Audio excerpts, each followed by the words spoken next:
Die Jobs entwickeln sich stetig neu und so muss man sich selbst stetig neu erfinden. Und dann fehlt mir immer, was braucht man dafür? Man muss sich neues Wissen aneignen.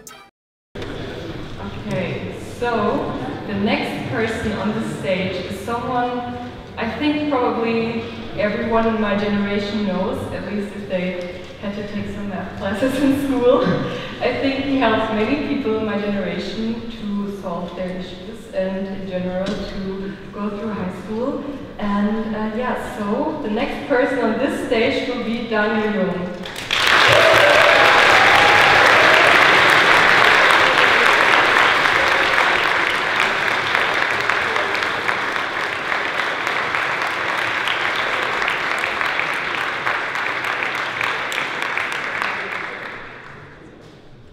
Thank you.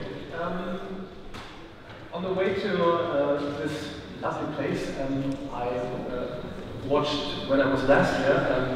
I've been here 6 years ago, and the title of my speech was Education in Exponential World. And what has been on since this day? The greatest shortcoming of the human race is our inability to understand the exponential function. I mean, the last 20 years I saw it a lot, and never ever has it been so clear that we have to take care of what is exponential. I mean, this is, I guess you see the exponential function on the right, yes? Quick, since it started.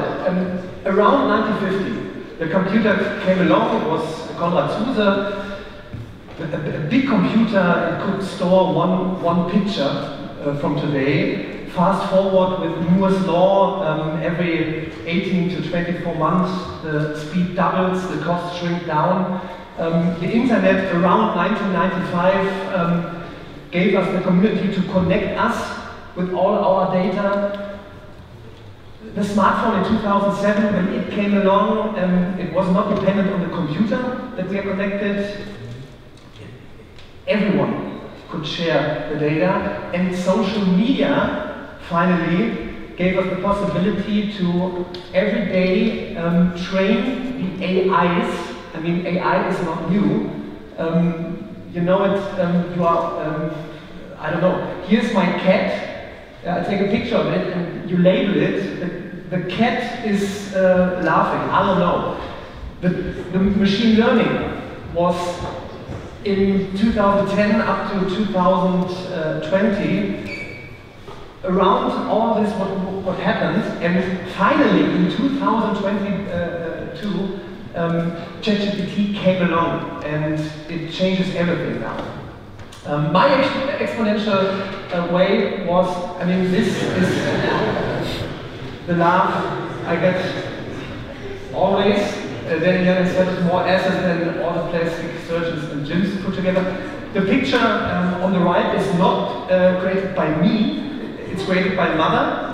She sent it to me with a letter, and in this letter she told me she was learning with her husband, with their kids. They couldn't get along, they find me on the internet. Thank you that my kids finally laugh math. So what did I do? How did I come to this place, taking lovely photos with most of you? Who knows the guy on the right, on the left? Who knows the guy on the left? No one? No one? It's Dr. Eberhard Weiss. He is from Telekolleg. Who knows Telekolleg? So what I do is not new. Telekolleg came along, I guess, 1968. And he was explaining math like me, and it was in television. So I was looking him Sunday morning at 8 o'clock. No one does it anymore. The guy in the middle, I don't know if you, does anyone know the guy in the middle? Dr. Gilbert Strang. He's a professor at MIT, and he began recording all his lessons for mathematics. They are still on. He retired this year. I was crying a little bit because he's such a smart guy. By the 2000s, I had my first business. It was classical on-site learning, nothing digital, and I was looking for something. How can I digitize me? What can I do? And he began recording all his lessons for mathematics, 1 hour and a half. He put it on an own platform, MIT OpenCourseWare. And early on, 2004-05, when YouTube came along, they put it on YouTube. No one says he's a YouTuber. So I said, wow, if MIT and Stanford also record their lessons, when they do it, it can't be so wrong. And Dr. Ebert Weiss, I said, what could you do perhaps better? So I said, on thinking about what did I do by on-site learning, I had my courses, I saw the gaps the students had, and it was always, I went to the whiteboard, was explaining in 3 to 5 minutes, and they said, okay, and it goes on and on and on, and I said, okay, I will do the recording of the whole mathematics in 3 to 6, around 3 to 6 minutes videos. So that's my principle. And this is my channel on YouTube. In fact, in 2011, 2012, I had my own platform. Not YouTube, an own platform. And you have to think about it's 2011-12 in Germany. I thought I was late, looking for what's going on in the USA and everywhere else. And I did my own platform, video learning, chat function, digitized material, all you know what's going on. And they looked at me and they said, what are you doing there? Video learning will never be what it now is. So I had to shut down my own platform by 2014-15 because it was not sustainable. But YouTube was free. Talking about data is another thing, but I said, if you MIT shares all his lessons, so you can go to your pocket, type in some math question, you get a sequence. And I thought, perhaps someday it could be something, so I kept producing, pushing it, and I have these 5 to 10 minute nuggets, I have the categories, the playlists. If you want to learn something about math, either you go to the YouTube channel and watch one video, or you watch a playlist, something like a differential equation. You start by 0, and you get the whole playlist, and after that you are differential equation god or whatever. And you have all the other playlists if you have some topics. That's the clear version of my math know-how I had. And I produced and produced and produced and produced.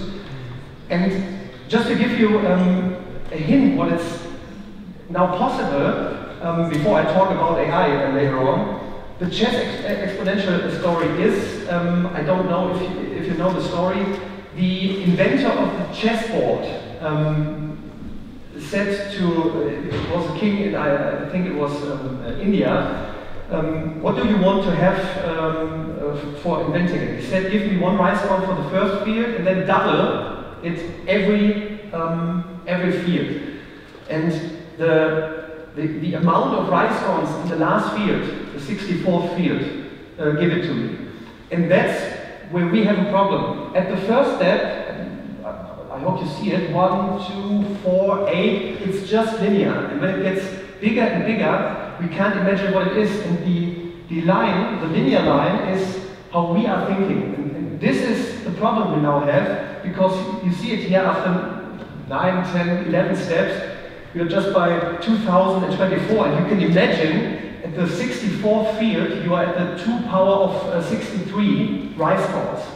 So this is exponential growing, and this is what you can learn. These were 1 minute now, and you can grab your phone and you can learn everything now. This is my own function. It's 3C to the X. It's content creation and combinatorial. I'm not alone anymore. Perhaps some of you know Simple Club above left. They are kind of funny in their videos. Down there is Lehrer Schmidt. I don't know if you know Lehrer Schmidt. Who knows Lehrer Schmidt? Oh, wow! So, if you go to my channel, I have 2 talks with him. In my podcast, he visits me regularly every 3 to 4 months at my office here in Cologne. We talk about the actual situation in the education space. He just put his camera on and was filming himself. He wanted to give his school people some add-on, and he used YouTube because his server in his school was down, and now he has 1.8 million followers.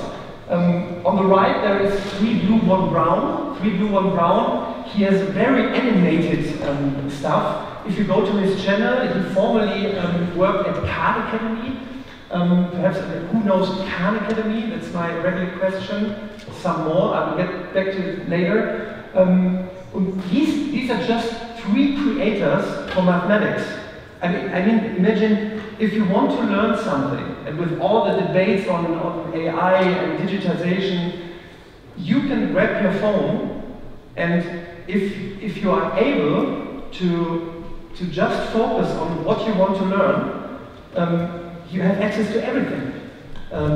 I mean, I'm talking to people, and they are scrolling on TikTok and Insta, and they are scrolling and scrolling and scrolling, and after 3 to 4 or 6 hours, they had a little bit of fun, but to actually learn something, you have to be aware of that all the knowledge is out there.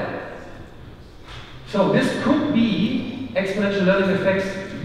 The personal video tutor is already there.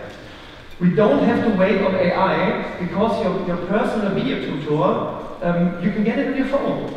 So when you want to learn something, whether it's math, biology, coding, mental health, I don't know, everything is there in high quality, and you can do it lifelong. Because, I mean, you have to imagine, what should I learn for the future? I mean, never ever in our life before were we in a situation like this, where we don't know what is in 10, 20, 30 years, but what's always the same is you have to learn something. So if I ask you, are you able to gain knowledge from something out there? I don't know if you say, yo, I can learn everything, so you have to deal with it, that you are a lifelong learner. And that's the problem right now. You have too much content. I mean, when everything is there, you could learn everything. We shouldn't believe that the world is flat. Or we shouldn't have the situation we have right now in politics or so. So to find these things is the actual problem, because again, if you open up your smartphone, you go to Insta, TikTok, I learned today BeReal is now coming, and when I watch you doing BeReal, it's like there is no really learning in this, huh?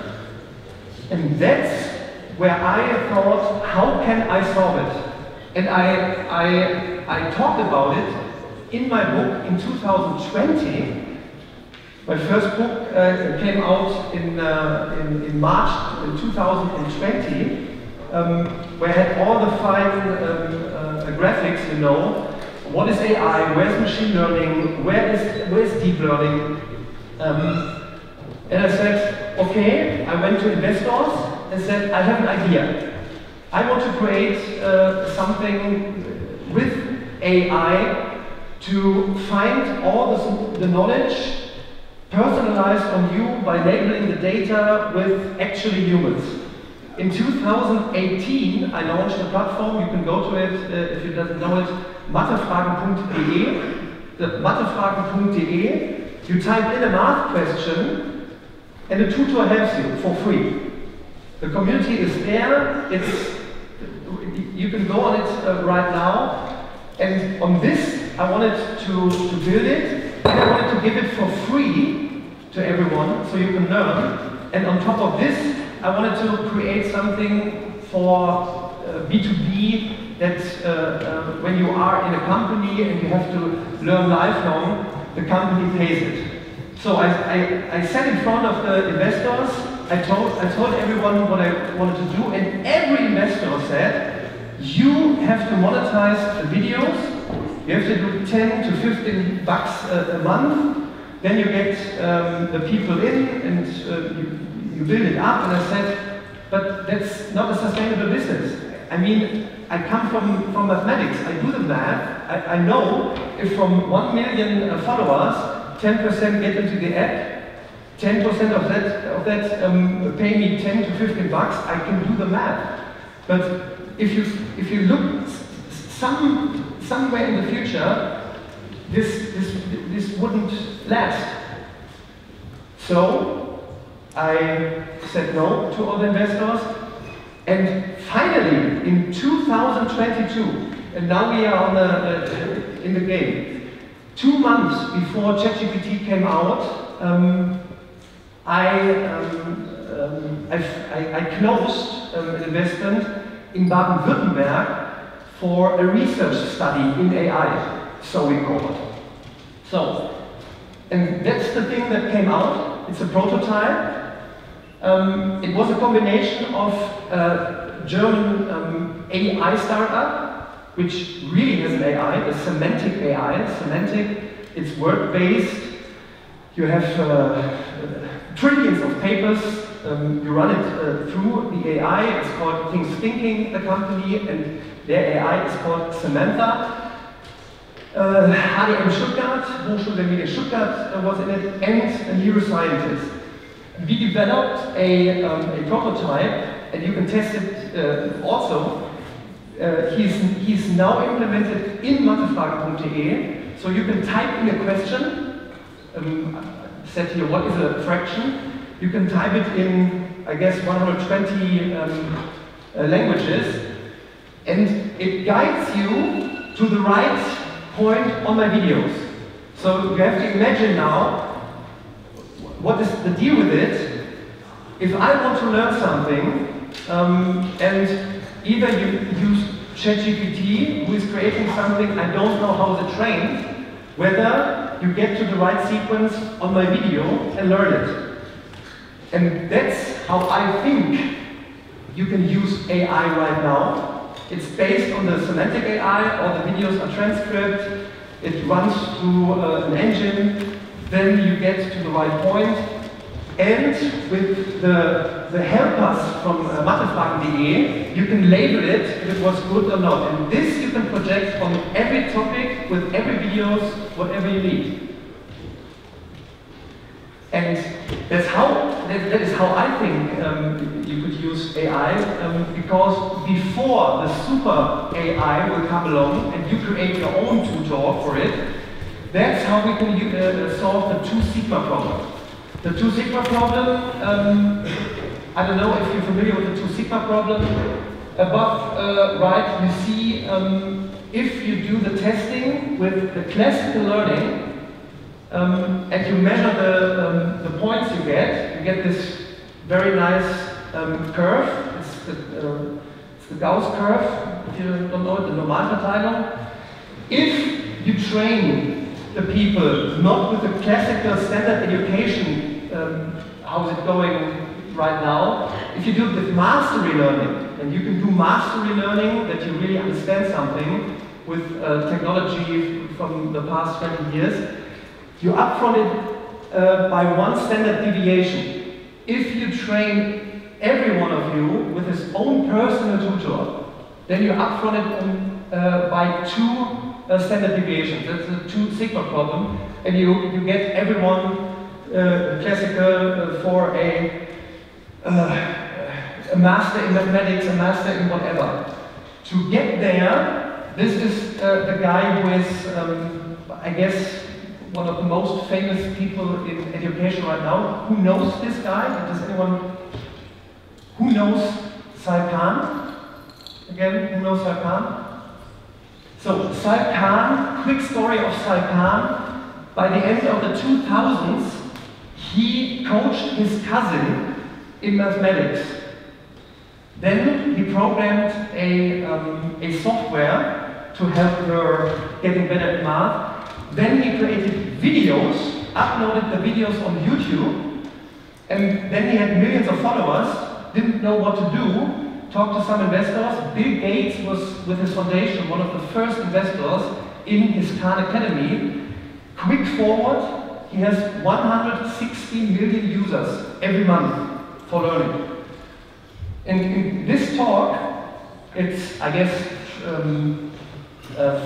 4 months old. You can watch it on YouTube, on TED Talk. You can type in Khan, Sal Khan, how AI could solve, not destroy education. He talks about how he thinks AI could work. And he's talking about how his team was thinking about in 2022, early on when OpenAI launched ChatGPT, how they trained all their data in-house to get an AI which is like a human next to you. And he launched his second book six weeks ago, I got it, and I can highly recommend his book if you want to know what's going on in all this learning field worldwide, because with 160 million users every month, every time I talk to investors, I say, I think if we could build a Khan Academy for Europe, this would be something like it's enough. And how do we get to there? Who knows the film Pay It Forward? No one.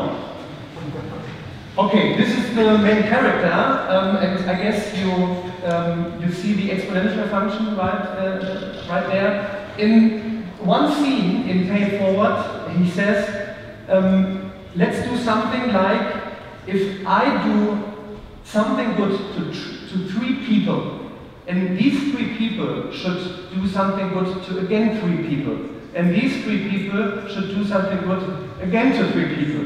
And this is exponential function, 3 to the power x. And this is what I say, if someone of you, after this event, would think about, what should I post now? Should I post my cappuccino or whatever? Or should I post something that I know? Something that another one really should get him better.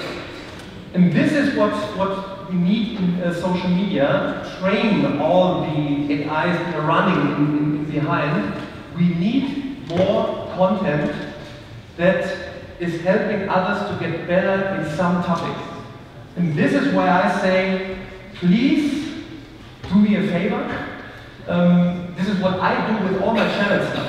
If you go to my, you can go to my website, danielwiegel.io, and you see I'm on LinkedIn, Twitter, now X, BeReal, Snapchat, YouTube, whatever, to talk about, on the one hand, on mathematics, but on the other hand, the future of education. And I want to push you to really think about bringing more knowledge into the world, because that would give us not an AI dilemma. Who of you watched the AI dilemma? What are you doing? The AI dilemma. Who watched the social dilemma? Okay, all right. So, where do I start? Okay. Social Dilemma is on Netflix. It's 1 hour and a half. It's a documentary about how the social media companies operated the last 10 years, how they used us to build their products. The AI dilemma, you can notice it, or you can watch the keynote afterwards. The AI dilemma is on YouTube. You can type in AI dilemma and watch it. It's 1 hour, and you really get an insight what's going on with AI out there. I mean, the next thing I recommend you, because if one of you goes out here in 6 months, you send me an email and says, I watched AI Dilemma, that makes me clear that I have to push something like on Insta or whatever and give these companies more input in, I don't know, whatever you can do, the AI dilemma. And this is the fundamental now. You imagine, you recognize the exponential function from the beginning. What is going on? What's the next thing now after AI? So this is my nephew. This is actually me. And I mean, what we want to be is be human. And you hear it all along. What is AI doing? When does the super AI is there and we can do what we want? We want to be human. Yeah? This Saturday I go to Remscheid because he's living there. We play football. Yeah? There is no smartphone, nothing else. And to do that, we have to train these AIs. And I want to close with this: be real. Not be real. I mean, I was in front of the door before the talk, and a little crowd said, "Be real, be real, be real." I mean, be real, be you. And if you find out where's your little superhero in you, I hope you will launch some good things on the internet. Train the AIs, and beside that, think about what can you do after. I mean, I see a lot of students here. What will you do? Where will you work? How can you help the system get along? I guess this is the closing thing, and I hope you will follow it. And so, up to now, I say thank you.